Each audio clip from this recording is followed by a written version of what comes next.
So in our last class, we discussed about a very particular special kind of subgroup known as normal subgroup, and it's very important for group theory that will show you how this subgroup plays an important role in abstract algebra. Okay. So while discussing about normal subgroup, we initially started with cosets, mostly left cosets and right cosets. And we have seen for a particular group, for example, for S3, we have seen all the like left cosets for a particular kind of group like H equal to E12, and maybe another one was E4, so it was EH1, and E4 was E123132. So with respect to these two subgroups, we have explored all the possible left cosets of H1 in S3 or H4 in S3, and in case of H1 and H4, we have seen few interesting properties. Okay, so we have already seen for H1 and H3 the cosets. For example, here if you see that for H1 we have taken all possible left cosets as well as all possible right cosets. Similarly, for H4 we have taken all possible left cosets as well as all possible right cosets. And few interesting things we observed. First thing, we observed that there are few cases where the left cosets and the right cosets for a particular element, for example, if we consider E, then the left coset E dot H1 is same as H1 dot E. Not only that, if we consider 1, 2 into H1, that is also same as H1 into 1, 2. That we have already seen. However, we have seen that few cases, for example, for the remaining 4 cases, 1, 3 into H1 is not same as H1 into 1, 3, because in my last class, if you don't have this one, so please have a look at the video which was for my last class, and there we have actually deduced all the things. So you can see that 1, 3, this left coset, this set is 1, 3 comma 1, 2, 3, whereas the right coset for the same corresponding to 1, 3, we have 1, 3 comma 1, 3, 2. So that means this element and this element, they are not the same. As a result, this left coset and this right coset are not the same. And the same thing happens for the remaining 4 cosets. Okay. But there is another subgroup H4, which is nothing but our H4 is like this, which is also same as A3, the alternating group. For this group, you see that for each of these left coset, they actually coincide with the right coset, and it happens for all the elements. That means we can say that G into A3, the left coset is same as A3 into G, and that is not for a particular G1, G2, but it is true for all G belongs to S3. Okay, so that is quite interesting. And that particular property actually gives rise to a particular name that is known as normal subgroups. Normal subgroups. That means a group in which this kind of a subgroup in which this kind of properties are satisfied is known as normal subgroup. So we have seen that for a commutative group, commutative group G, every subgroup of G is a normal subgroup of G. Also, for any group, the identity element, the subgroup consisting of only the identity element and G itself, G are the trivial normal subgroups of G. That means in any group, whatever may be the group, finite, infinite, commutative, non-commutative, these two normal subgroups are always present within that group. Okay, but we have seen that for non-commutative group, it might happen that not every subgroup is a normal subgroup. Can you give an example of a non-commutative group in which there exists some subgroup which is not a normal subgroup? Quickly, can anybody give me an example of a group? Yes, somebody? In S3, the S3 is non-commutative group, but alternating Yes. group is subgroup and normal subgroup. Alternating group is It's subgroup and it is normal. alternating group is not normal. You are talking. Nay, I say an alternating group is the subgroup of S3 which is normal, but Okay, but S3 is not non-commutative. okay. Yes, perfectly. So in S3, A3 is normal. There are many ways to prove that. You can directly prove that, or you can use the concept of index. That means S3 index A3, that was 2. Why this is 2? This is for a finite group. We have already mentioned, and I have given it to prove as homework, and that is 6 by 3. This is 2. So if index of any subgroup is 2, then that subgroup must be a normal subgroup. So you can prove that A3 is a normal subgroup. But my question was little different. I was asking, give an example of a group in which there exists some subgroup which is not normal. Of course, you can see that in S3, the subgroup H1, just now we have seen E and then 1, 2 is a subgroup of S3, and H1 is not normal, not normal in S3. Okay, so now you can see that there exists some groups where some subgroup is present which is maybe normal, which may not be normal. Okay, so that part we have already explored in details, and then we came up with few of the interesting properties that why these normal subgroups are important. So in our previous class, we have seen that if G dot is a group with H as its normal subgroup, then we can have a new concept of a group or new type of group. Then G quotient H with respect to maybe the star is a group where the star is defined like this: G1 H star G2H equal to G1 G2H.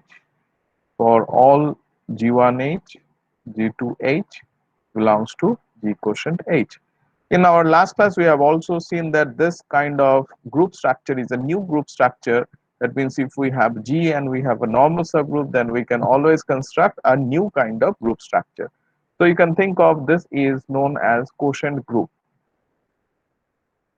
Quotient group. Okay, and this we call G quotient H and not G by H. So please remember, my dear students, this is G quotient H and not G by H. Okay, so up to that we have already seen. Now in my last class we have already discussed about a very interesting example.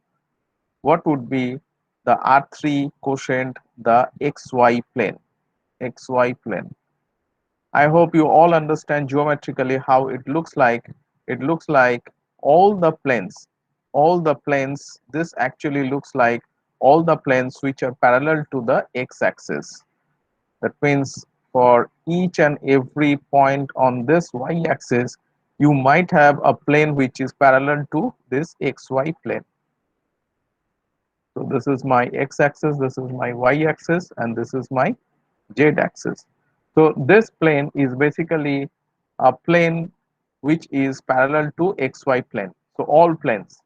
Okay. So in our last class we have also discussed about it. Okay. So in our previous classes we have already discussed about order of an element. Order of an element. So what do you mean by order of an element? It might have two things.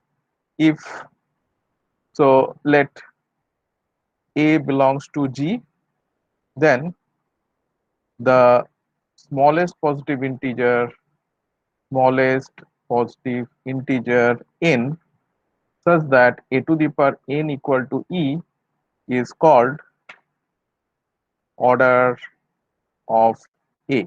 Most importantly, if it exists. If it exists. Otherwise, if no such n exists, then we call the order of A as infinite. Okay, so that we all know.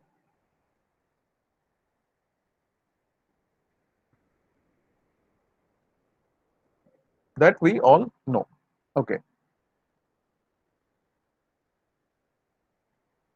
now let's come to a group.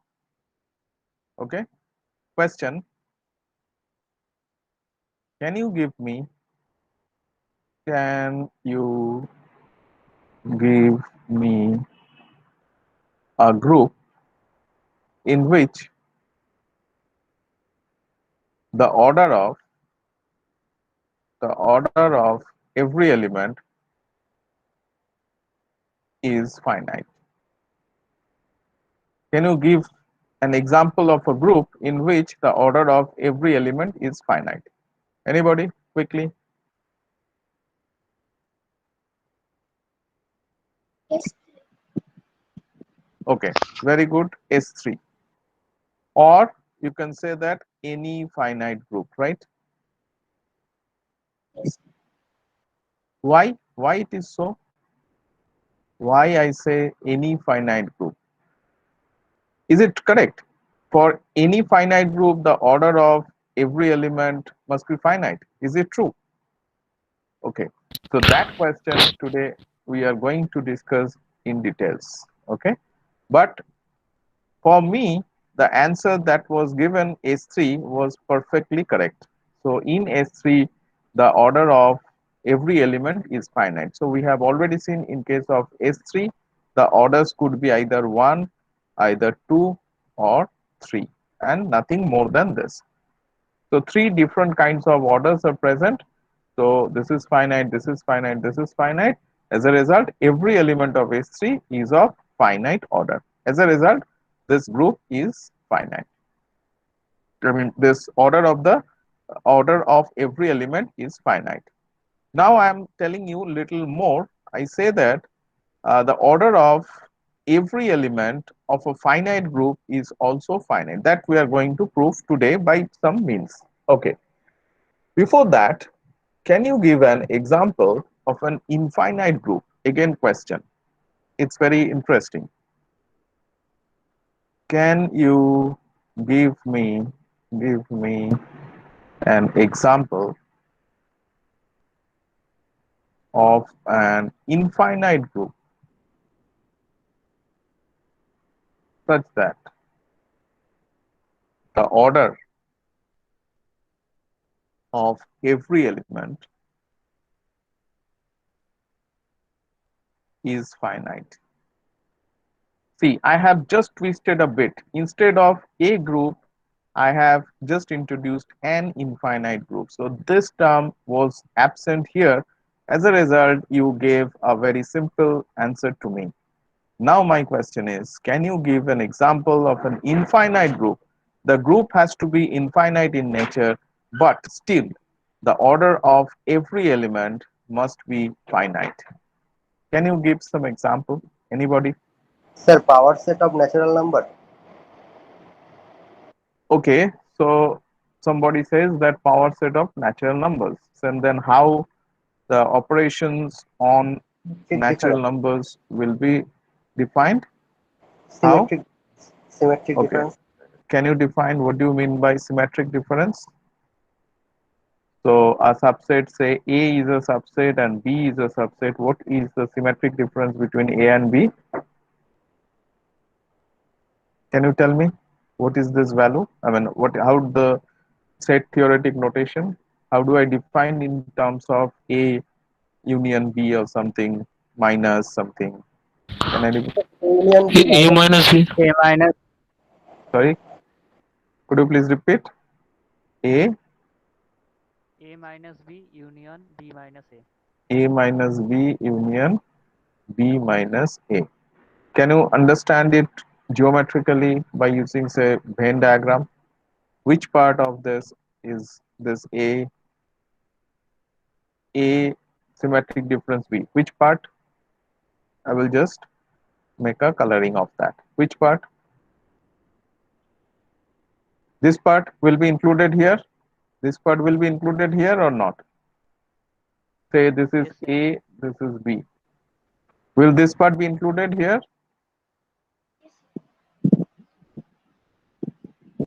Will this part be included here? Yes. yes sir. Will this part be included here? No No. sir. This, okay. So it will look like this part only. So in Venn diagram, so how? So this is my A and this portion is A minus B, right? Union B minus A, B minus A means union of this portion. Is it clear to all of you? Okay. Now, according to him, in our first class or maybe in the second class, when I asked you to give examples of groups, many of you came up with this example with symmetric difference. Now, if this is the symmetric difference, have you ever tried to prove the associative property? Who gave this answer? So, may I ask you to all check you whether this is a group or not? First thing, according to my student, he has given that this is a group. But still, I have some doubt. You must check on yourself, especially the associative property. So this is a group according to him. Okay. So please check everybody, and don't lose your patience while proving the associative law. Okay. So this associative law could be a difficult and it would be a kind of patience checking problem. That means how much patience you have can be measured by solving this associativity problem. Okay, suppose I assume that, okay, when he has given some example, let us on a good faith, let us assume that it is a group with respect to this, and now you say that the order of every element is finite. Suppose a is an element of this power set of n. Now can you tell me what is the order of a? What is the order of a?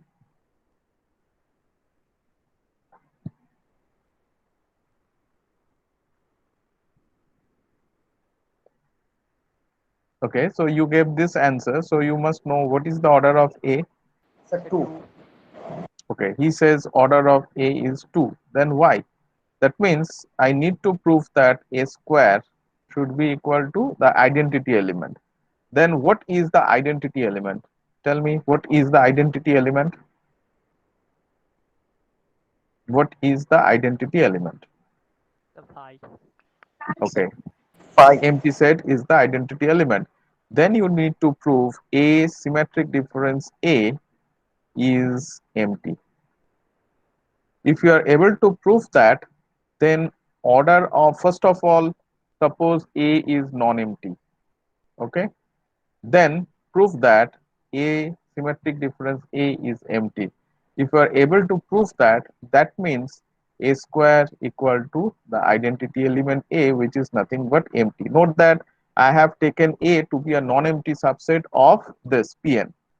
So here I have taken A to be non-empty, and then I have proved that order of A is 2, because if you are able to prove A symmetric difference A is empty, then you are basically done. So what's about empty set? What is the order of the empty set? Can anybody tell me what is the order of this empty set? Order of empty set is how much? 1. Yes. So you see that I have taken any arbitrary element from power set of n which is not equal to e. So this is our e, and we have proof that the order of that element is 2. Okay, and if we consider e, then the order is 1. So order of every element is either 2 or 1. That means the order of every element is finite. And since n is itself an infinite set, the power set of n must be an infinite set. So this is an example of an infinite group such that every element is of finite order. Okay, very good. So any other example? Again, so this is our first example. Let's check any other example. Any other example if you can find out? It's a very good example. Any other?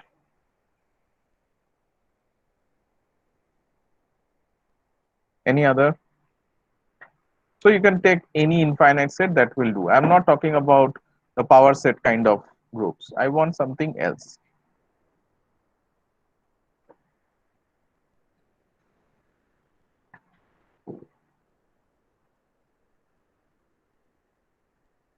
Okay, what's about this group? We have already explored this group. Z belongs to C star such that Z of 2 to the power n equal to 1, where n equal to 0, 1, 2, and so on. Will that every element of this group, will that be finite? I mean, every element, the order of every element of this group be finite? Will this be sufficient for us? Will this example be good for us?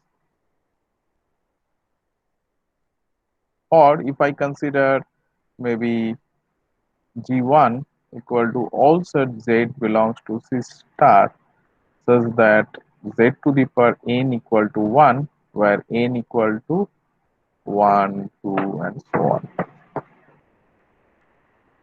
So again, they are infinite groups. Both of them are infinite groups. Infinite groups. Okay. Now, what would be the order of any element, which is say non-identity element? So one is the identity element. So take any element. Then will that be the order is finite or not?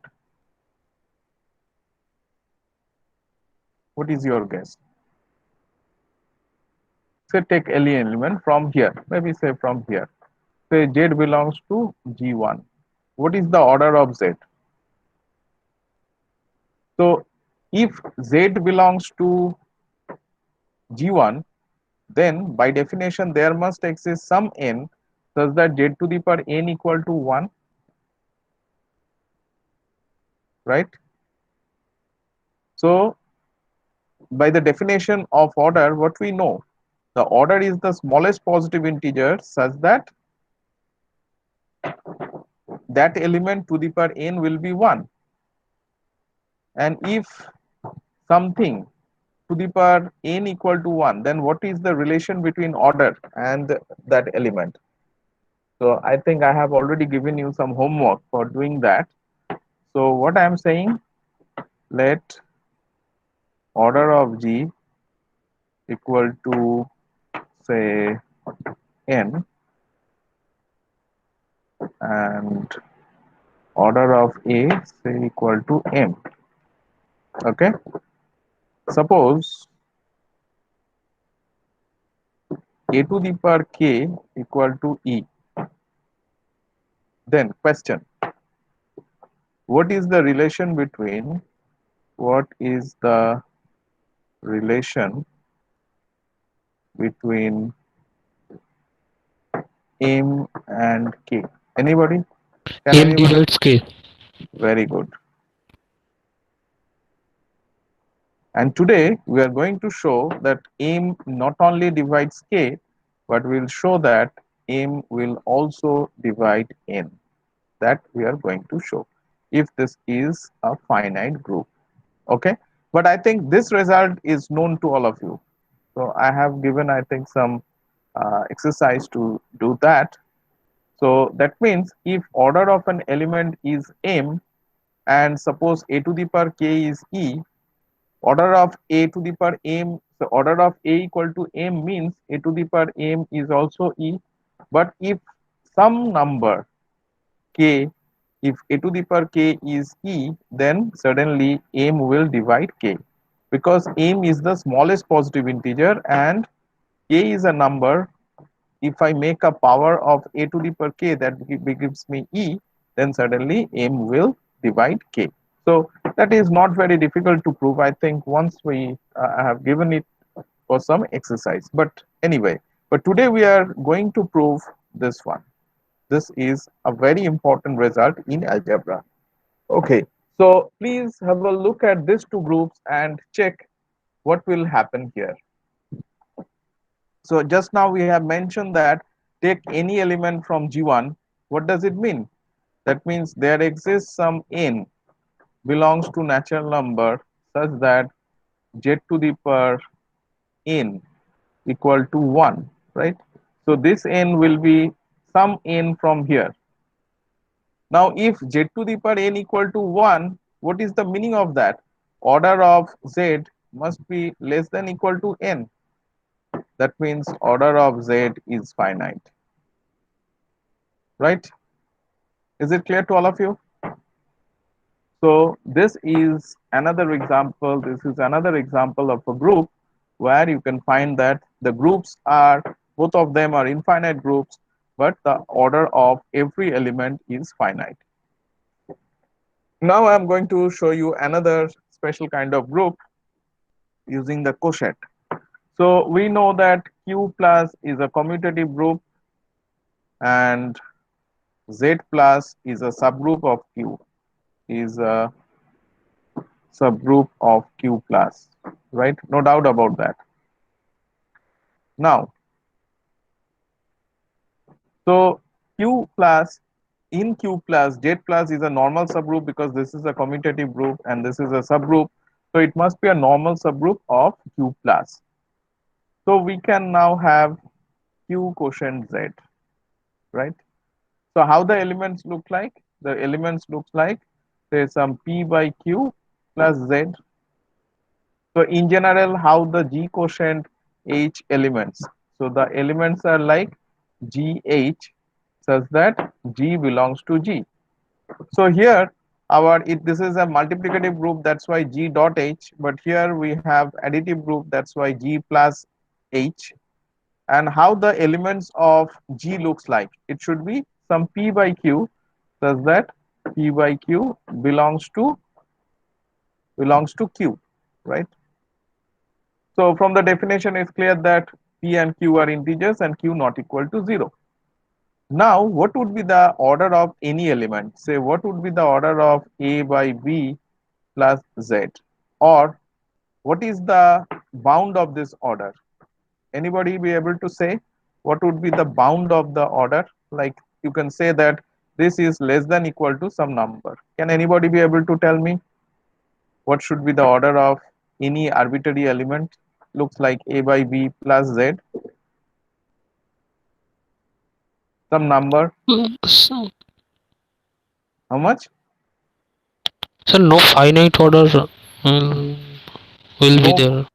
Okay, so according to you, no finite order. Okay, let's check. Say A by B plus Z. So this is, I am adding it once more. A by B plus Z. What would be my answer?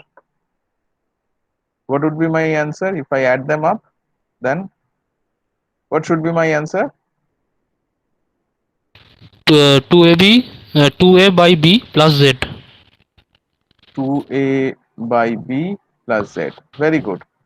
If I add them B times, then what would be my answer? If I Uh, add them B times, what would a be my plus z. answer? A plus Z, right? If I add them B times. And what is this? Will that be same as 0 plus Z? Yes, yes. Because A is in Z. So in our last class, we talked Oh, about a very important result.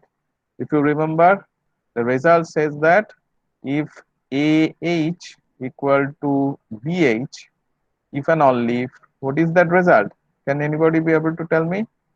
Then A inverse B, G belongs to H. A inverse B belongs to H and not A B inverse like the property of subgroup. So last class we have already derived this. It should be A inverse B belongs to H, and this is if and only if result.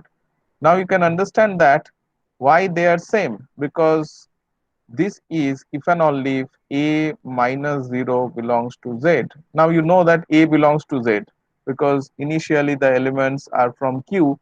As a result, A must be belongs to Z. So A plus Z is same as 0 plus Z, and this is the identity element, right? So what do you say? That order of A by B plus Z must be less than equal to, what should I write it? Less than equal to, tell me what, some number less than equal to what?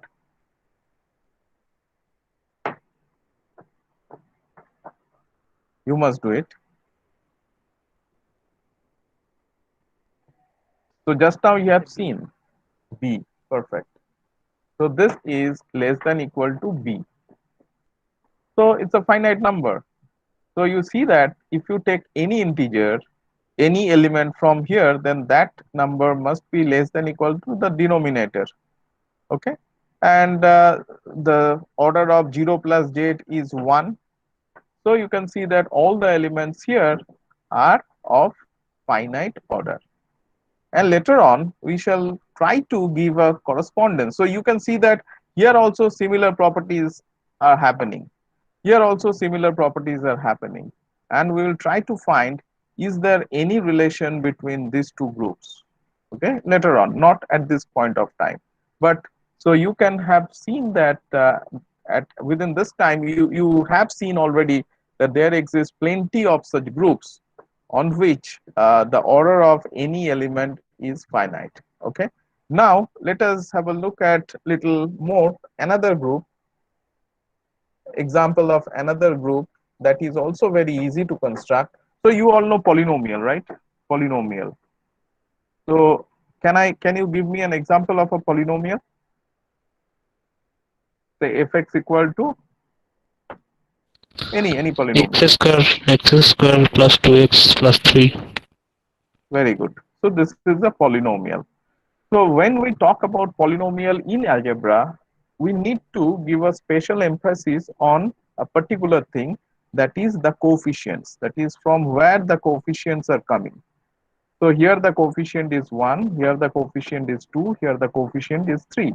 So we can think of this is a polynomial in zx, that means the coefficients are coming from z. Okay, we can also think of this is a polynomial in qx. We can also think of this is a polynomial of Rx. Okay, so this is my Z, this is my group, and this is my group, this is my group. So when we'll talk about ring, this will be more clearer. Okay, so till now we have no idea about ring, but assume that we know something like group.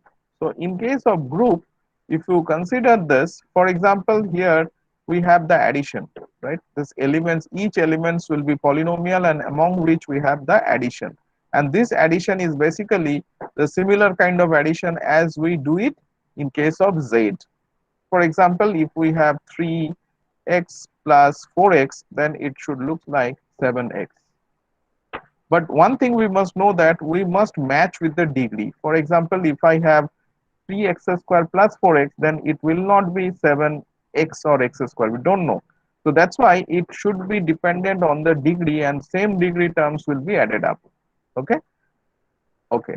So if I consider, like, instead of the coefficients are coming from z or q or r, or even we can think of they are complex numbers, because real numbers are can be considered as complex number. For example, suppose some real number is there 7, you can consider this as like this, I into 0, that is also 7. but you can think of this as a complex number. So you can also think of this polynomial, these numbers maybe as a complex numbers, the coefficients. So you can think anything. So why not then say z2x? That means all the polynomials are from z2. So you all know what is z2. For example, suppose say maybe say z7. If I increase it, then it would be easier for you to understand. So fx is say class 5 x to the power 5 plus class 3 x square plus class 4. So you can think this is of all the elements of the class element from Z7. Okay. So this is belongs to Z7X. Now can you tell me what is the order of this? What is the order of this polynomial? Can anybody tell me what is the order of this polynomial? So order of fx. Okay. So make it little easier. So consider say fx equal to say class 1 x square plus class 1 belongs to z2x. Okay. Now tell me what is the order of this. So order means, so order of this means you need to first check whether this is the identity element of this or not. This is not, because 1 is the identity element of z2x plus. So first consider, then add them up. So fx plus fx, because this is an additive group, and check whether this is the, sorry, this identity element is the zero element, not 1, 7. zero element. So in case of z2, first check what is in case of z2. So 2. Yes. So if you consider fx plus fx, what you will get? You will get class 1 x square plus class 1. Very good. Plus class 1 x square plus class 1. As you understand, this is a commutative group because these are commutative. So you can write it class 1 x square plus class 1 x square plus, so class 1 plus class 1. And now this is class 1 x squared in plus class 1 x squared is class 2 x squared plus class 2. And in z2x, so this coefficient class 2 means what? In z2x, this is 0. So ultimately, this becomes 0 in z2x. So if you add twice, this element becomes 0. So what is the order of this? The order of this is 2. Very good. Now, if you understand this, now you can understand whatever be the polynomial, that will have finitely many terms. And if you add them up, then suddenly that will become 0 twice. If you add them up twice, that will become 0, because this coefficient is either 1 or 0. If this coefficient is 0, then if you add them up twice, that will also become 0. And if the coefficient is 1, then if you add them up, that will become 0. So the order of each element will be either of order 1, because 0 element is of order 1, and all non-zero elements of this polynomial ring is of order 2. Is it clear? And it contains infinitely many elements that you can understand. Any polynomial. So it contains 0, it contains 1, it contains x, it contains x square, it contains x cube, and so on. Also their addition, x plus x square, also x plus x square plus x cube. So it contains infinitely many elements. So this is also an example. So you see that there exists plenty of such examples. So you need to just find out few properties that we are talking about where this kind of things are being done. So if you are good in algebra, then you must keep your eyes always open, so that wherever you find some of the interesting examples, try to keep them up, because these questions are very common in any kind of exams or any kind of interviews. So when you go for any interview, the questions that are usually asked are from some of these examples. So that's why these examples are very important. Okay. So, as I just now mentioned, today we are talking about the relation between the element as well as the order of the group. So, this statement is very important theorem, and that theorem was done by Lagrange.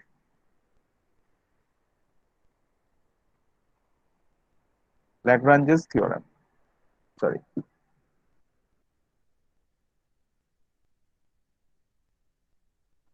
Lagrange's theorem. Okay, what it says? It says that the statement is very easy. Let G be a finite group of order n. Let H be a subgroup of G. Then order of H must divide order of the group. It says that for a finite group, important, this term is very important. When usually I ask this question in many of the interviews, the students, they usually follow this finite group terms. They know the statement very well, they can apply the statement very well, but when the question is asked, sometimes, most of the cases, many of the students, they forget about this finite term. So this result is only true for finite groups. So it says that order of a subgroup in a finite group must divide the order of the group. So let us try to have a look at this.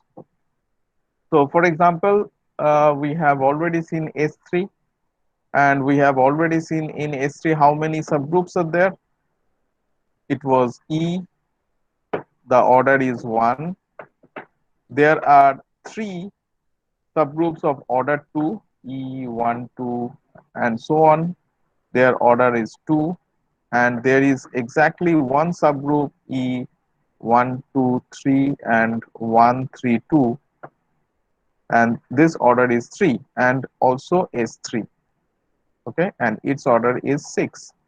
So you can see that 1 divides 6, 2 divides 6, 3 divides 6, and 6 divides 6.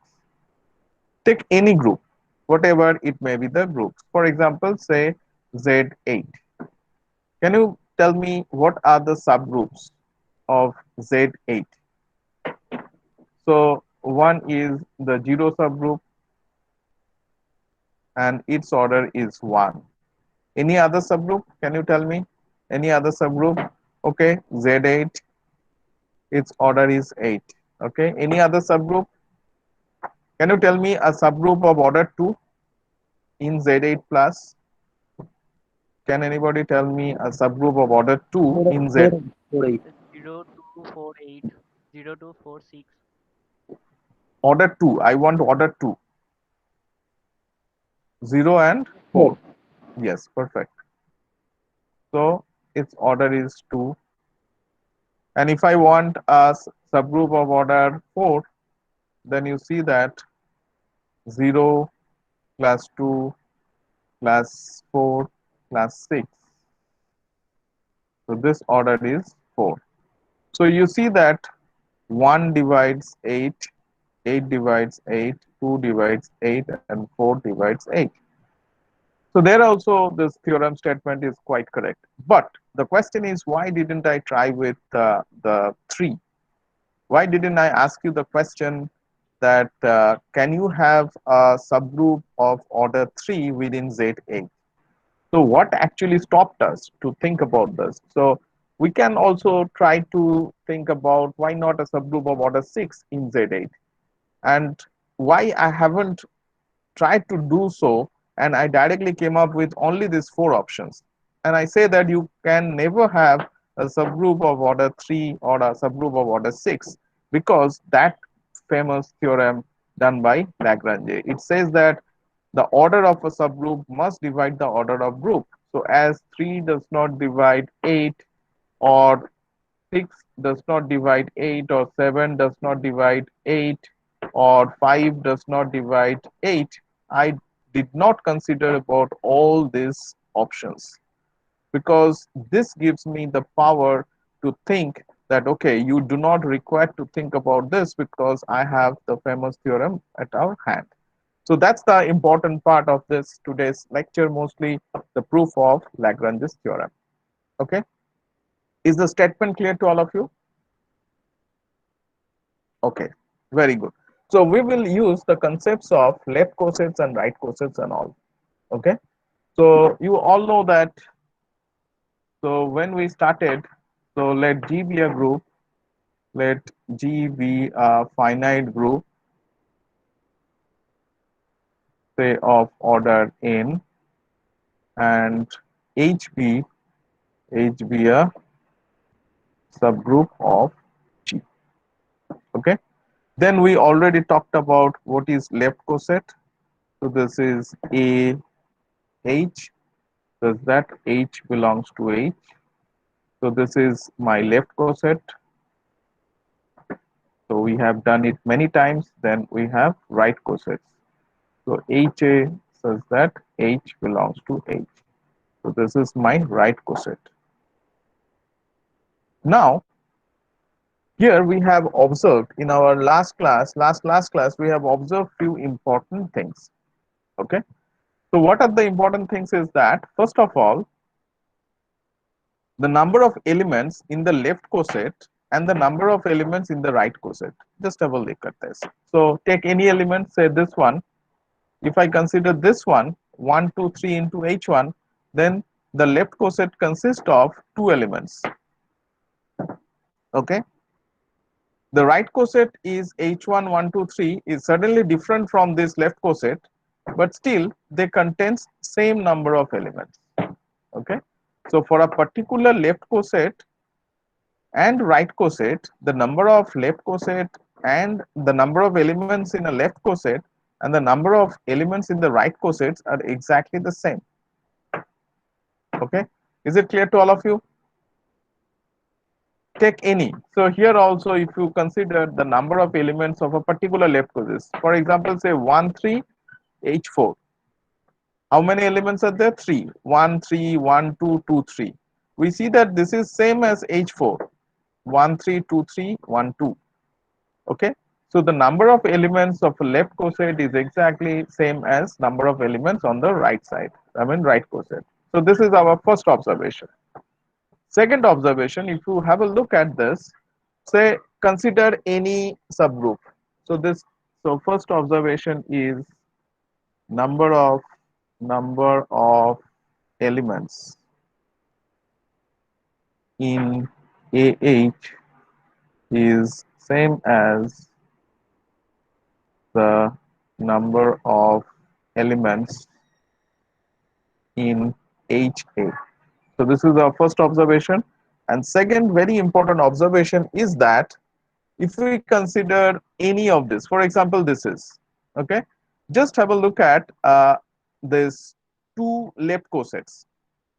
So out of this 6 left cosets, take any 2 of them. For example, suppose I consider 1, 2 H1 and 1, 3 H1. What is the observation? The observation shows that these 2 left cosets are different. But if we consider 1, 3 H1 and 1, 2, 3 H1, we see that these 2 left cosets are same. 1, 3, 1, 2, 3 and 1, 3, 1, 2, 3, 1, 3. That means here if we consider say 1, 3 H1, if I consider 1, 3 H1 and if I consider this one, they are the same. 1, 2, 3 H1, 1, 2, 3 H1. Then what do you see? These 2 left cosets are exactly the same, and that is same as, what is this? That is same as 1, 3, 1, 2, 3. 1, 3, 1, 2, 3. Again, we have also seen that if I consider say 1, 2 H1, that is not same as 1, 3 H1. Okay. Now let us try to see all the facts, like who are same and who are not same. So let's again come to here. So we have seen that 1 to H1 is same as EH1, and that was same as our E and then 1 2, right? And we have also seen that they are same. 2 3H1 is same as 1 3 2. 2 3H1 is same as 1 3 2 H1, and that is same as 1 3 2 2 3. 1 3 2 and 2 3. Okay, so we see that there exists only out of this 6 a pair is there, but one important, very important aspect, if I have union of all AH1, A belongs to S3, what shall I get? If I vary all the elements from S3, that means if I vary all of them, that means if I take the union of this, what shall I get? G.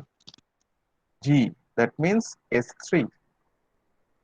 See, if I make an allow, so E is here, 1 2 is here, 1 3 is here, 2 3 is here, 1 2 3 is here, 1 3 2 is also here.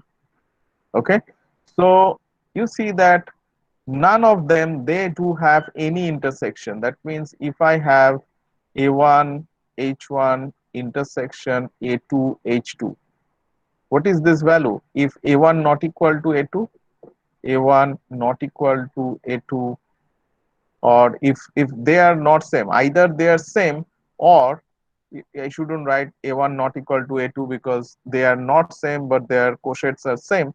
But if it may happen that either A1 H1 equal to A2, sorry, this is, it has to be H1. Yeah, so what I'm trying to say is like this, from this observation, what we are like to say is this: either A1H equal to H1 equal to A2H1, or A1 H1 intersection A2 H1 equal to empty. See, if I consider these two pairs, that means if this is my A1 and this is my A2, then we see that they are same. That means this one. Or if I consider A1 like this and A2 is like this, then this intersection, this A1 intersection A2 is how much? Is empty. There is no common element between them. And this, if you make an union of all the left cosets, what you will get? You will get the whole group. So what is your conclusion? Anybody be able to tell me what is your conclusion then? What is your conclusion after looking at this? Something you know. What is your conclusion then? Something, you technical term that you know. Something, it starts with P. Partition. Yes, Partition. partition. So now you know that there is a very good connection about the partition and the whole group and the left cosets of a particular group. The same thing could also happen for the right cosets itself. So instead of doing it from the left, if you do it from the right, the same observation could also be found. So we can have the following theorem, very important theorem.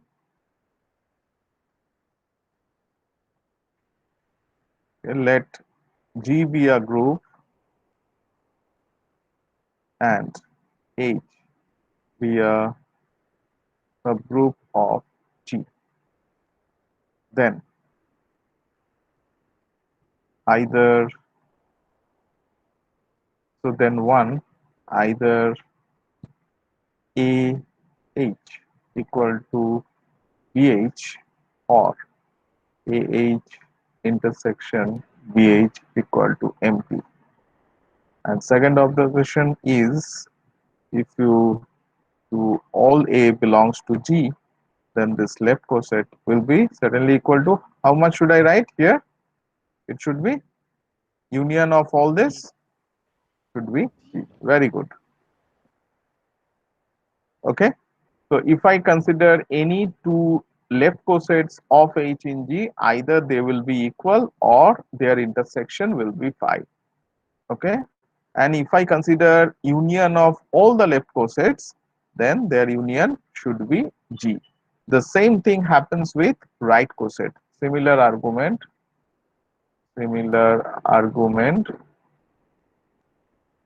is also for right cosets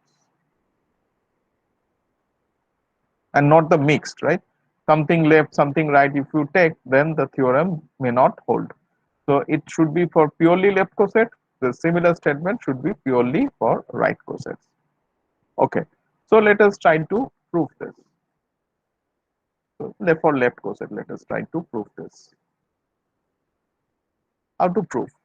So let's first this one. So when I need to prove something or something, usually what we do, we assume that something does not hold, then we prove that the other one holds. That is the usual way of proving things. So let us assume that,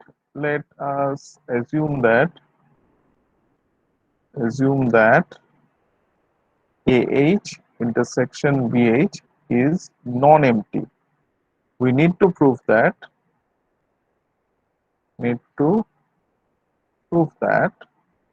AH equal to BH, right? So that is to prove that,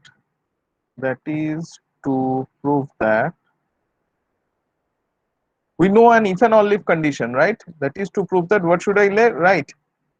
That is to prove that A inverse B inverse A. A inverse B A belongs inverse B belongs to H, right? Correct? Or it should be AB inverse. Which one? This is A inverse B. In our last class, we have already mentioned in details the proof of this, and not A B inverse. Okay, good. Now start with A B inverse. Okay, since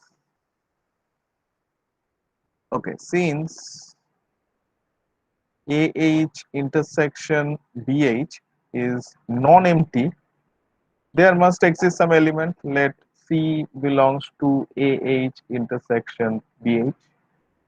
That means how the C should look like. That means C belongs to H, and the same C is also belongs to BH. That implies there exists some H1, H2 belongs to H, such that C equal to A H1 equal to B H2. Now tell me the rest of the proof. Very easy. What should I write here? That implies, what should I just have a look at what I need to prove? Then what should I write from this step? Have a look at this step.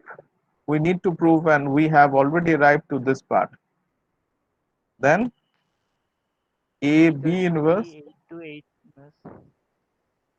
this will be H2 into H1 inverse. How we get? I think now you are matured enough that we just make a first we made a from right. How did I made it? How did I made this? So what I did, first make an H inverse from the right, H1 inverse from the right, and then from here we made it, okay, so we made it B inverse, right? So we made it like not this, sorry, we did a mistake. So what we did A, okay, let's do it step by step. A equal to B H2 H1 inverse, and then make a A B in, sorry, B inverse A should be equal to H2 H1 inverse. Now if I make a both side inverse, what I'll get? I'll get A inverse B equal to H1 H2 inverse, and that is belongs to where? This part, both H1 and H2 are from H, so that belongs to H. So that's what we need to prove, that A inverse B must be belongs to H. That implies AH equal to BH. That was our actual claim. Is the proof clear to all of you? It's very easy. Is it okay? Stepwise? Clear? Any question? Any question, anybody? Okay. So we need to prove that this one. Now we are going to prove that union of this becomes G. Okay, let's see.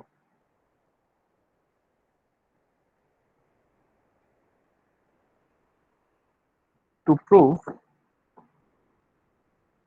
union of AH, A belongs to G equal to G. First of all, okay. So first of the, okay, somebody we predict, somebody please tell me what to do, how to prove that. Any idea? Very easy. দুটো দুটোকে subset দেখাতে হবে Yes, very easy. How to prove?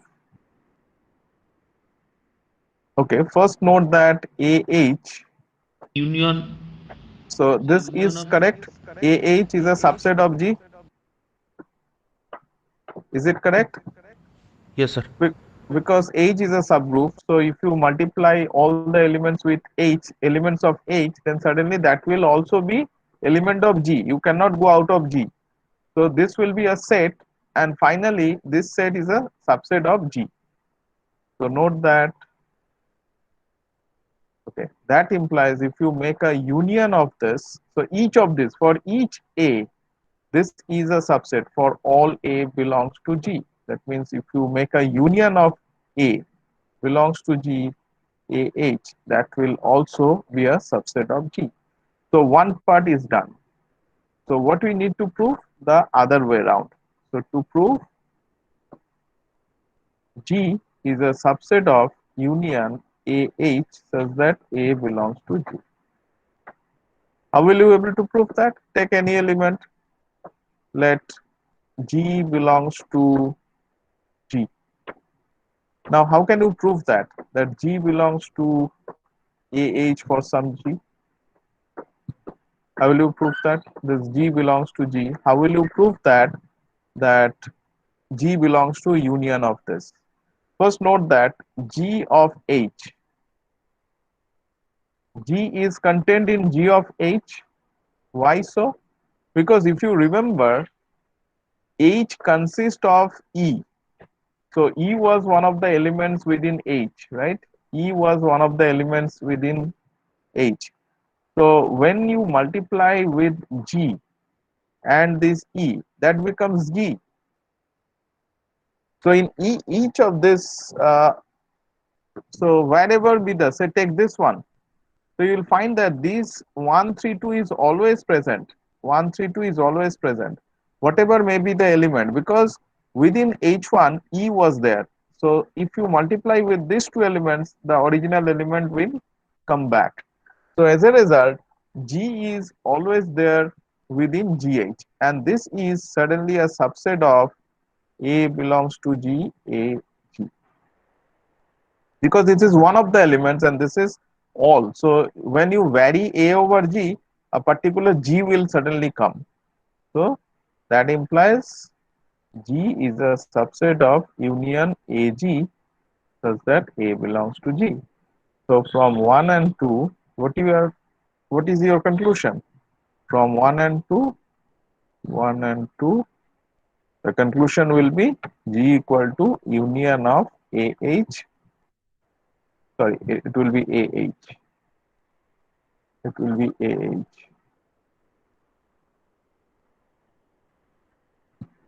Yeah. So AH, A belongs to G. So the statement that we wanted to conclude was actually done.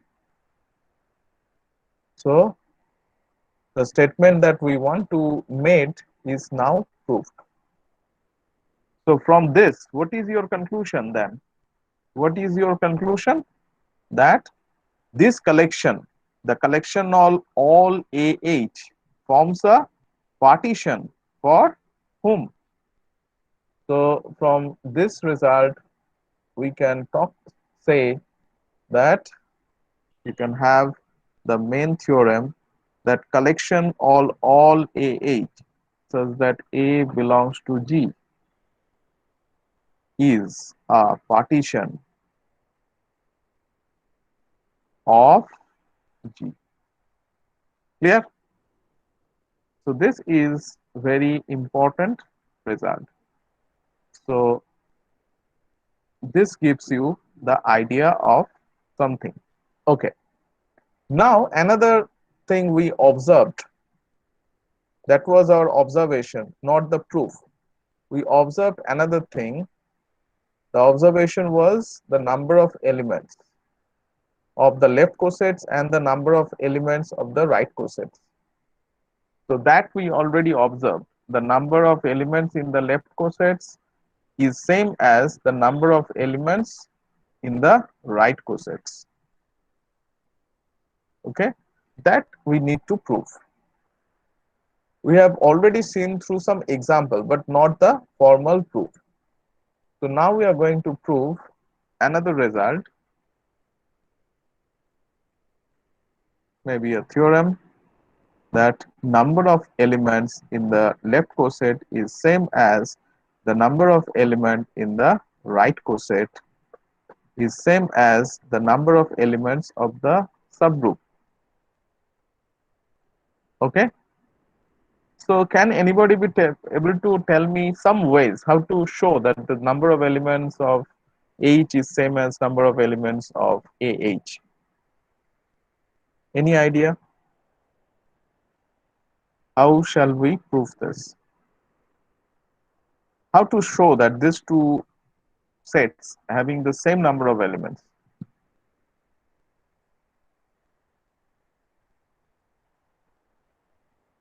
Any idea? So here is your H and here is your AH. So this is H and here is your AH. How will you prove both the sets will have the same number of elements? So by giving a bijection. Very good, by giving a bijection. So let us define a map.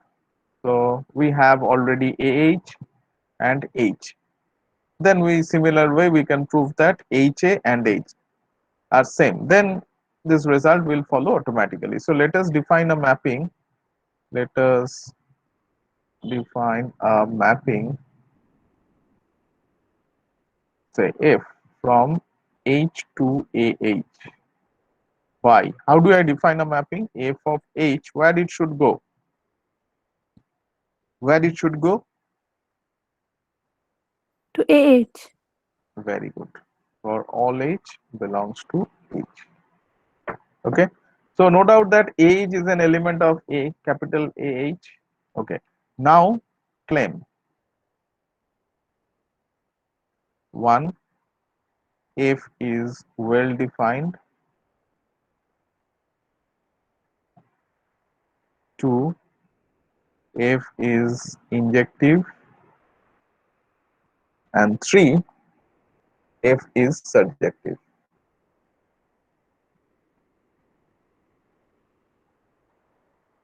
If we are able to prove these three properties, then what we are in turn, what we'll able to tell you that both the sets, they do have same number of elements. So the first question is, why do I need to prove that F is well defined? In our last class, I have already mentioned about very interesting situation where you have already defined that this function is maybe injective and not surjective or something like that. But ultimately, we have shown that that is not even a function. Okay, so well definedness is very much required, and especially where you are dealing with the cosets.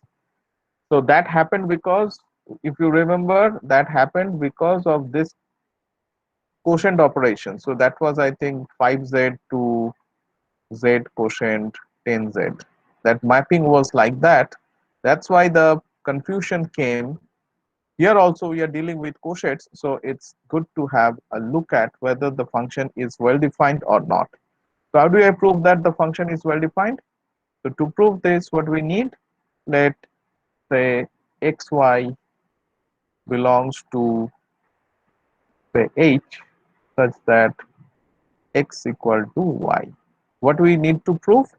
To prove fx equal to fy. Okay. So as x equal to y, that implies ax equal to ay, and that will in turn f of, what should I write here? F of x equal to f of y. So that implies f is well defined. Okay. So to show f is injective, what do we need to do? To show f is injective, what should I do? Take two elements, say you can do in two different ways. One way could be take a not equal to b to show fa not equal to fb. Another way could be its contrapositive way, that is take ab such that fa equal to fb to show a equal to b. You can take any of them. So I will take maybe this one. Say let x y belongs to h such that fx equal to fy. What do I need to show? To prove x equal to y. Okay, as fx equal to fy, that implies ax equal to ay, and you can multiply both sides by a inverse. What should we get then? Then it should be x equal to y. That implies f is injective, right? And now the final one is f is surjective. How to prove this? How to prove f is surjective? Any idea? What to prove actually? To prove that something is surjective, what do we need to prove? We need to take some element from here, right? From this side. Take any element, say a h, from this side. What you need to show? You need to find some element here. If you make a, if you make on that element the apply this f, that should go to ah. So what should I take the element from this side? Which element should I take from this side? So that after giving f, you will ultimately get ah. So what element should I take here? H. Very good. So to prove surjective, what we need to do? So let ah belongs to a capital H. Then for ah belongs to a capital H, there exists h belongs to h such that f of a equal to ah. That implies f is surjective. So ultimately then it is proof that the number of elements of the left coset is same as number of the elements of the subgroup. Similarly, we can prove that order of HA is also same as order of H. Thus, order of H is same as order of HA is same as order of H. Clear? Any question? Anybody? So, two observations that we have already seen, now we have proved it very formally. Okay, now let's come to our original theorem. So the theorem statement is, let G be a finite group, very important. Then the order of a subgroup of G divides the order of the group. So this finite term is super important. and it says that the order of the group G must divide the order of the subgroup must divide the order of the group. So let us try to prove this. Proof. So let H be a subgroup of G. So consider, let say AH such that A belongs to G, denote the collection of all left cosets of H in G. So just now we have proved that this collection of left coset forms the partition of G. Just now we have proved that this collection actually gives the partition of G. So what you can write? You can write that order of G should be equal to, how much should I write? A belongs to G, AH, this order, right? So just now we have proved this part we have already proved. Okay, but this is a partition, right? And this is a finite group. So if a group is finite, then the number of left cosets must be finite, right? So the number of left cosets, if G is finite, so you cannot have infinite number of left cosets. Okay, so assume that, so let this equal to, we can assume that there exist finitely many such elements, say A1H, A2H, say AKH. Only finite number of left cosets are present. That means what should I write it? So A1H, A2H, dot dot AKH.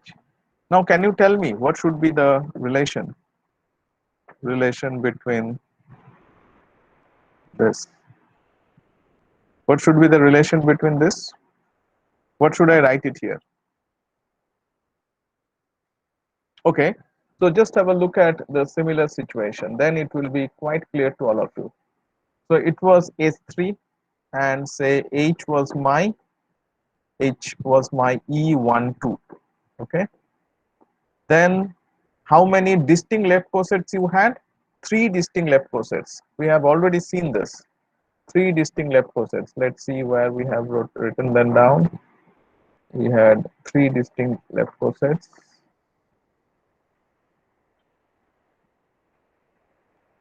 Okay, maybe somewhere three distinct left cosets. So somewhere we have written them down.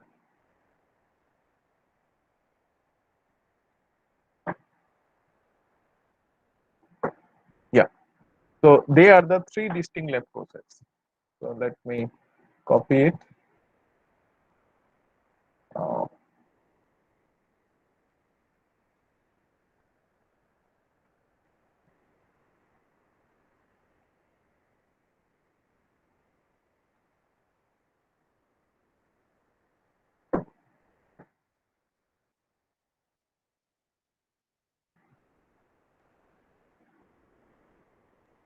so if you remember, we had these three, right?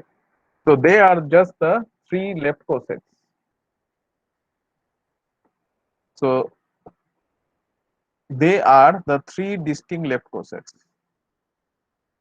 So here this is A1, A2, A3. And what is the size of this A1? So A1, so since this is a partition, so you can understand that this is the partition, right? So they are all distinct. That means AH1 is not equal to A2H2, not equal to AKHK, because I have taken the collection or the distinct collection of all distinct left cosets maybe. Denote the collection of all distinct left cosets. So now like this three. If I write like this, order of 1, 3, H1, order of 1, 2, H1, order of 2, 3, H1. What should I write it here? And here it was order of S3. What should I write here? Class. Class. Very good. Because they are the partition and they are all distinct. That means this intersection, this is empty, this intersection, this is empty, and so on. So all of them, they are distinct. So this is order 2 plus order 2 plus order 2. So if you make an union, it will give the order of the G. And since they are the partition, that's why their intersection is either empty or they are same. But we have taken all distinct left cosets. That's why their intersection must be empty. So I must put class here. But just now we have seen what is this order? Order of A1H is same as order of H plus order of A2H is same as order of H plus order of H. So how many times? How many times? K time. K times. That means K into H. Now anybody be able to tell me what is this value K in terms of something that I have already defined? So if I have this, then we are already proved the result. That is order of G equal to some integer into K, order of H. That implies order of H divides order of G. That we have already proved. But can you tell me what is this K? Can you associate K with some technical? Index. Index of Very H good. in H Very in good. Because that was our number of distinct left cosets of H in G. That is nothing but this K. So finally, what we can write like this: order of G is same as index of G in H into order of H, and this is our K. So that implies order of H divides order of the group. Clear? So now that was the definition. That was our main aim, target, that order of G must divide order of H, where H is the subgroup. That was the main essence of this theorem, and we have proved it. Is the proof clear to all of you? Any doubts or any question? Please let me know. If you have any doubts, please don't hesitate to ask me. I can repeat any number of times if you wish. Clear? Okay. So if that is the case, then something I ask you to prove at your home, it's a homework. So it's a maybe thought of as a corollary. The corollary of the theorem that in a finite group, in a finite group, the order of each element must divide the order of the group, and that is very important. In a finite group, again this finite term is super important. In a finite group, the order of each element must divide the order of the group. So you can see that in case of S3, so this order is 3, this order is 2, identity element order is 1. If you check any element from this group, you find that the order of each element must divide the order of group. So that is your homework. It's not very difficult, it's very easy to prove. And the second option, a very important observation from here could be, let G order of G equal to n, then G to the power n equal to E. It's very easy to prove. Okay. If you have a finite group of order n, take any element from G and if you make a composition n times, if it is an additive group, then adding G n times will certainly give you the zero element or the identity element of the group. Okay, so that is, they are two homeworks. They are very easy to prove. It's nothing very special about it. Clear? Is the homework clear to all of you? Good. Now let's come to another very important question that are very frequently asked in many interviews, and that is, the statement is the question, is the converse of Lagrange's theorem true? What is your guess? Is the converse of Lagrange's theorem true? Okay, first let us formulate what is the converse, then it will be clear to all of you. What is the converse of Lagrange's theorem? Converse of Lagrange's theorem. It says that let order of G equal to n, then for every positive divisors D of n, there exists a subgroup, say H, of G such that order of H equal to D. Okay, what Lagrange's theorem stated? It stated that if you have a group of order n and H is a subgroup, then the subgroup must divide the order of the group. Okay, so the order of the subgroup must divide the order of the group. So here the existence of a subgroup is given. You need to show the order of that subgroup divides the order of the group. Now the converse part is, suppose order of the group is n,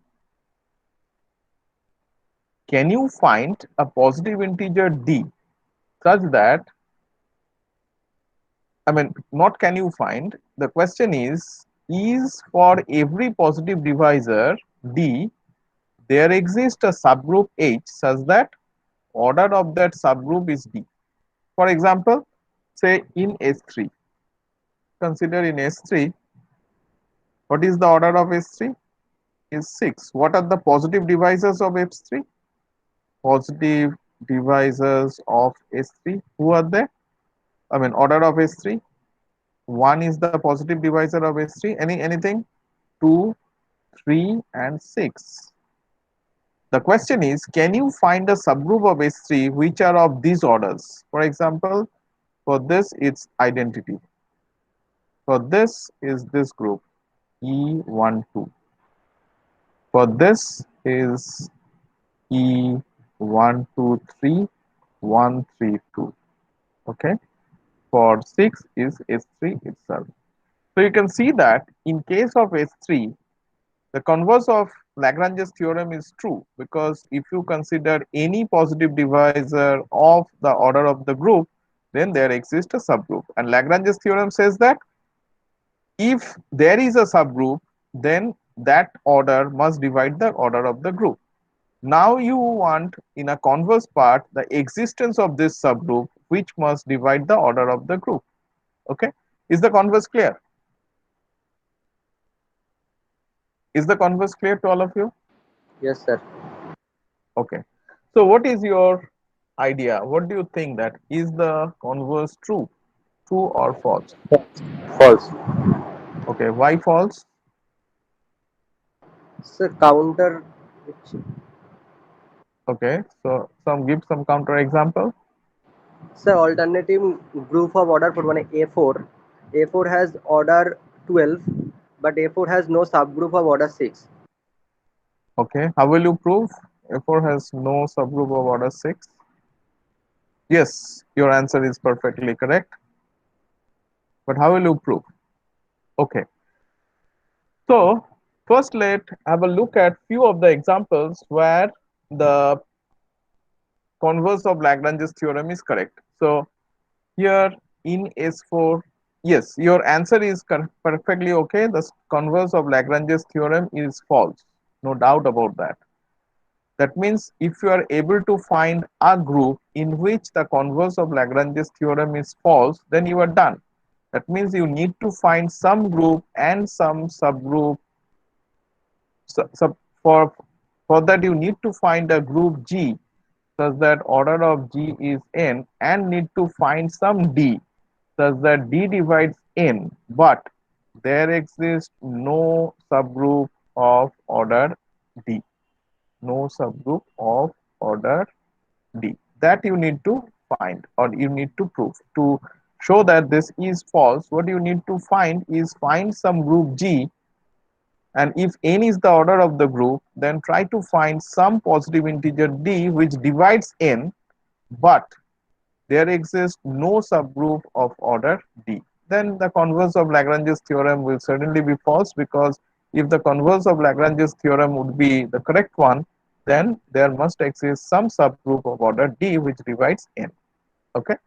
So yes, your argument is perfect. Your answer is perfectly okay, but what I need some argument. Okay. So I will give it this as a homework, but before that, let us try to find, kind of hints to all of you. So we all know about S3. Now let's look about S4. So how many elements are there in S4? How many elements? 24. Oh, Yes.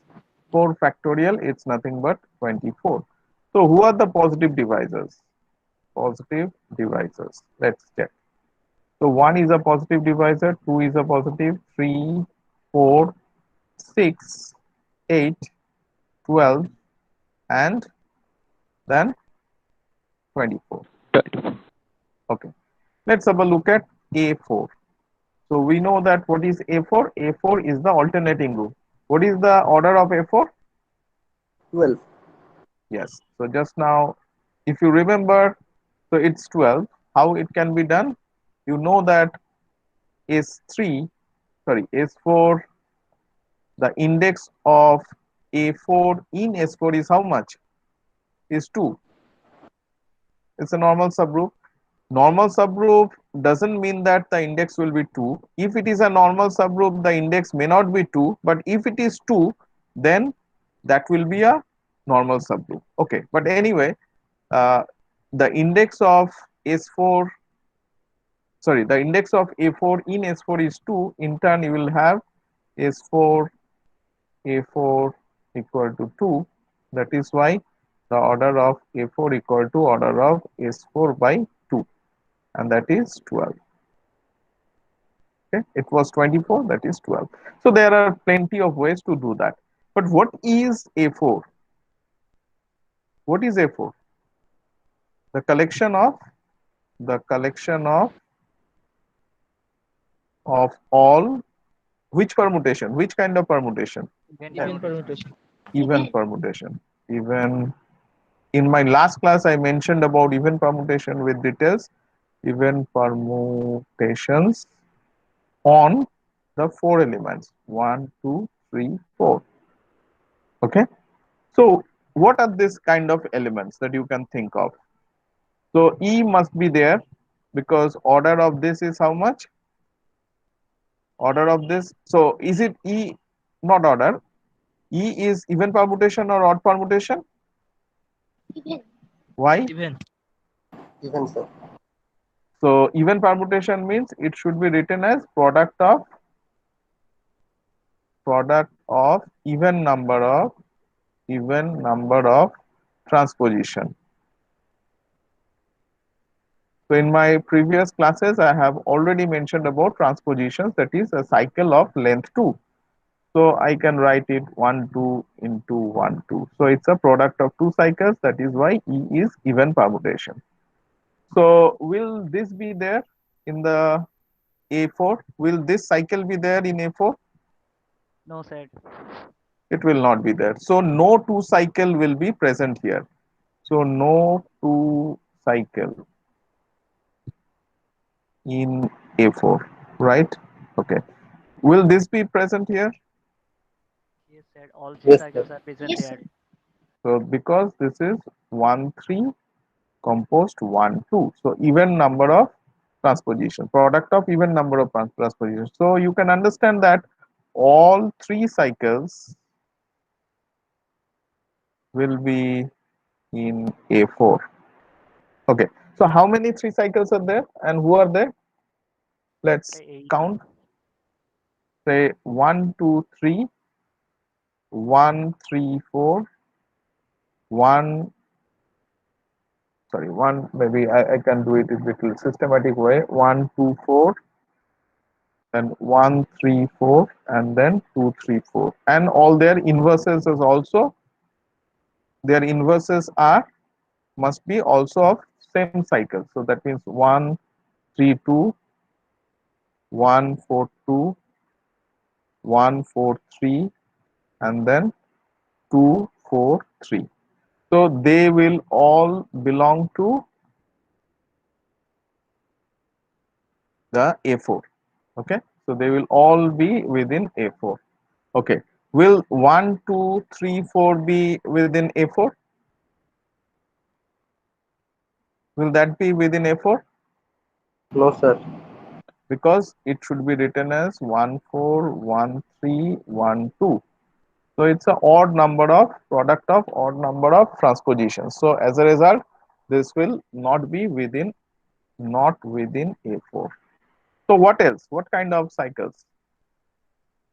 Anything else? The product of distinct two cycles. Very good. So 1 2 composition 3 4. That will be within. So it's a product of two disjoint. How many are there? Say 1 3, and then 2 3. So 1 2 1. Yeah. So 1 2, then 3 4. 1 3 means 2 3. 3 4 means then 1 4. It should be 1 4 as well. 1 4, that is okay. So this should be 2 4. So okay, I'll just mention it again.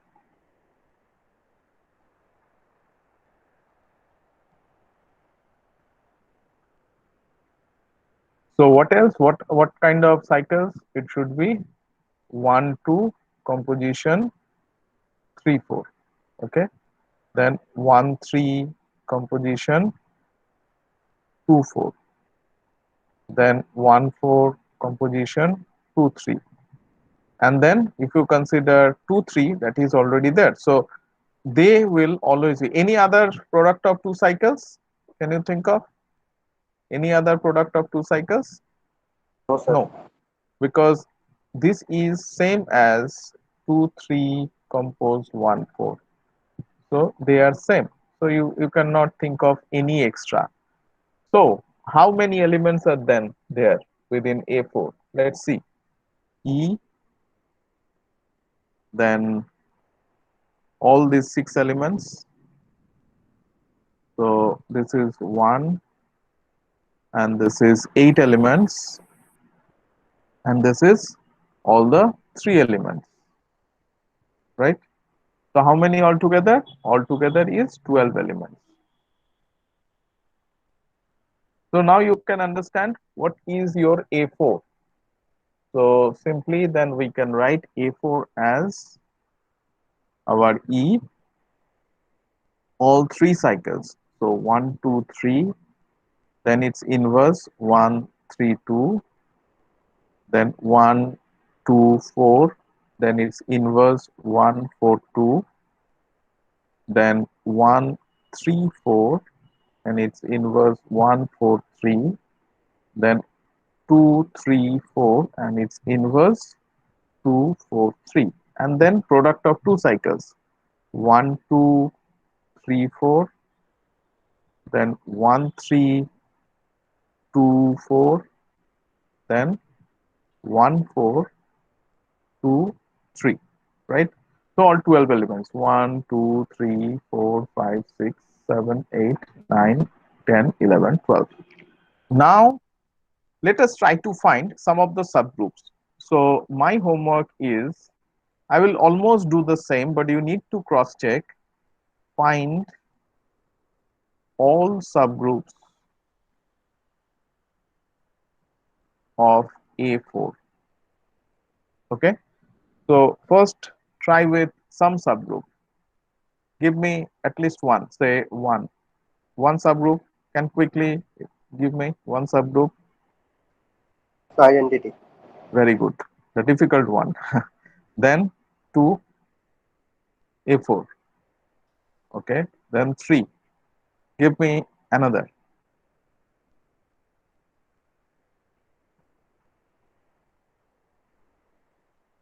Any other subgroup. So what is the order of these elements? Let's see. What is the order of this element? 2. Okay, what is this order? 2. 2. This is 3. This is 3. This is 3. And you can check that all the orders are dividing the order of the group. So 1, 3, and 2, they are dividing 12. Okay. So can we think of like this? 1, 2, composition, 2, 3, 4. Mind that if an element is of order 2, then E and A will always be a subgroup, because if this is an order 2, then A will be the self inverse, because A square equal to E, that means A into A equal to E, so A is the self inverse of itself. So as a result, EA will always construct a subgroup. Please remember, because that will be many times required for many of the competitive exams. So now tell me quickly, how many, few more subgroups? E 1 2 3 1 3 2. So 1 3 1, sorry, 2 4, very good. Then 5 E 1 4 2 3. Okay, 1 4 composition 2 3. It's not into, so it's a composition. Okay. Okay. So now we have few two order groups. Okay. Let's see. Any other two order groups? Okay. Then 6. Somebody please.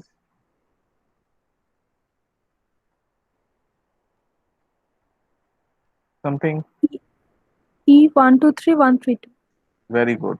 E 1 2 3 1 3 2.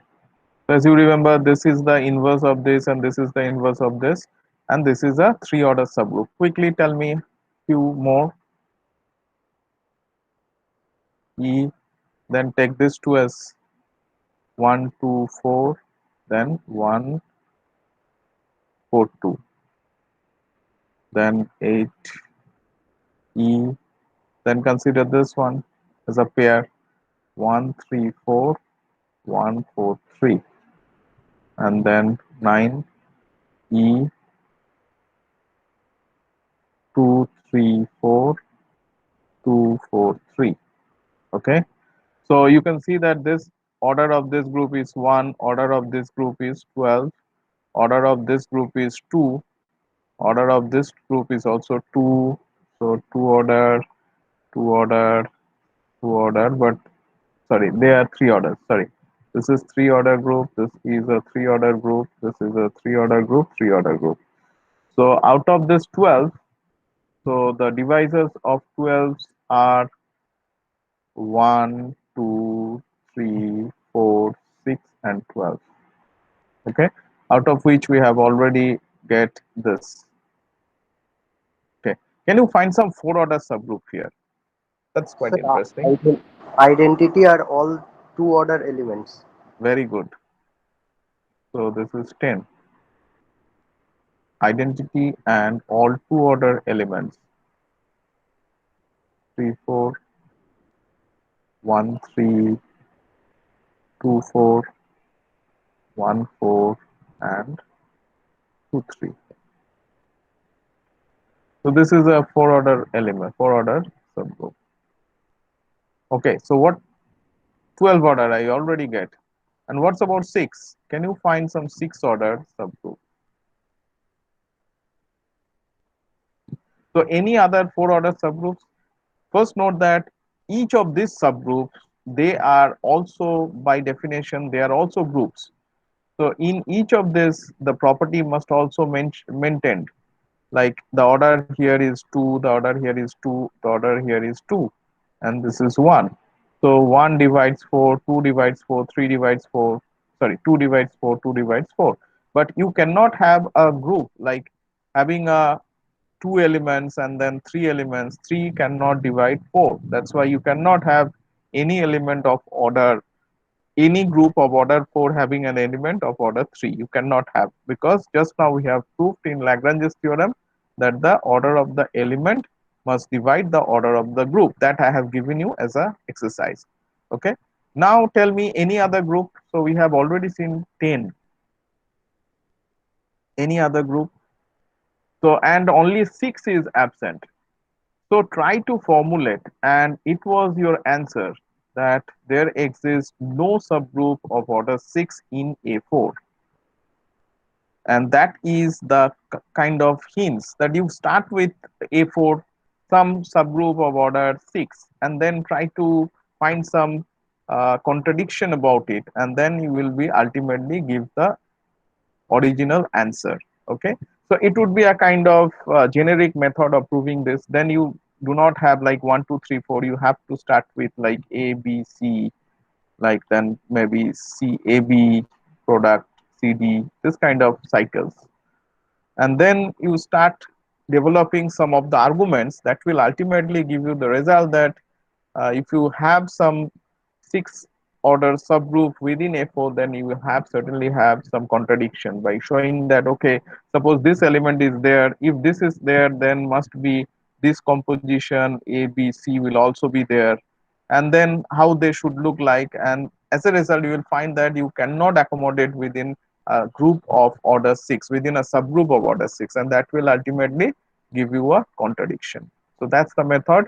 So that's what we wanted to show, that in this class we have already discussed about Lagrange's theorem, few properties of Lagrange's theorem, and we have also shown that the converse of Lagrange's theorem is not correct. I have given you almost a complete overview of A4. So now you know A4. Now it will be easy for you to give a kind of example or give a kind of argument regarding A4 to show you that there exists no subgroup of A4 of order 6, which in turn will give you the idea that the converse of Lagrange's theorem is not true. But you have already shown that the converse of Lagrange's theorem are true for many cases. For example, in S3 it was true. Note that you need to prove the following as well. The converse of Lagrange's theorem is true for finite cyclic group. That is not very difficult.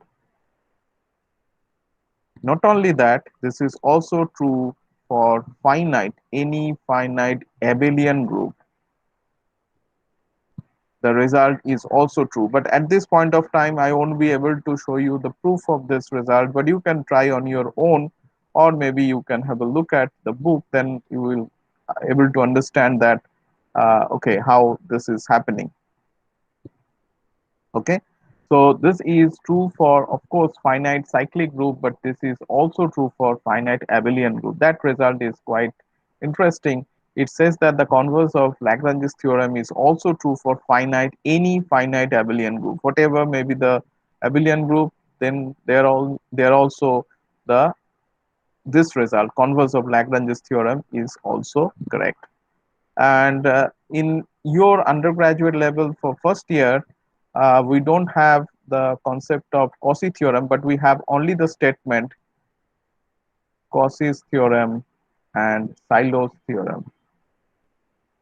So that you will be encountered with maybe in your next semester or maybe next year. There you will be able to see that these theorems are basically trying to generalize the concepts of Lagrange's theorem. So Lagrange's converse of Lagrange's theorem. That means Cauchy's theorem states that if order of G equal to n, and if P divides N, where P prime, then there exists a subgroup of order P. So note that only difference was the converse of Lagrange's theorem. It was any positive divisor of N. But Cauchy's theorem says that, okay, the converse of Lagrange's theorem will certainly be true if instead of D, like any positive integer, if you take with any prime integer, then there must exist a subgroup of order P. And the generalization of it is in Silo theorem. We will have only the statement. Maybe after maybe few classes, maybe at the end of our course, we will talk about both of them with few problems. But at this point of time, I'm not going to give you the statement of Silo theorem because there is no point only knowing the statement. So we'll do few problems related to that.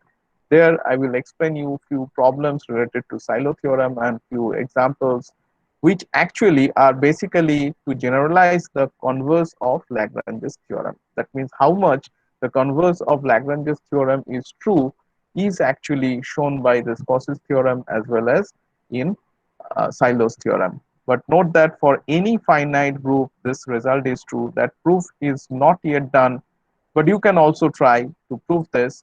But this is easy. For finite cyclic group, this is easy. You can prove it on your own, but this may take some time to solve it. Okay. So any question till now? Any question?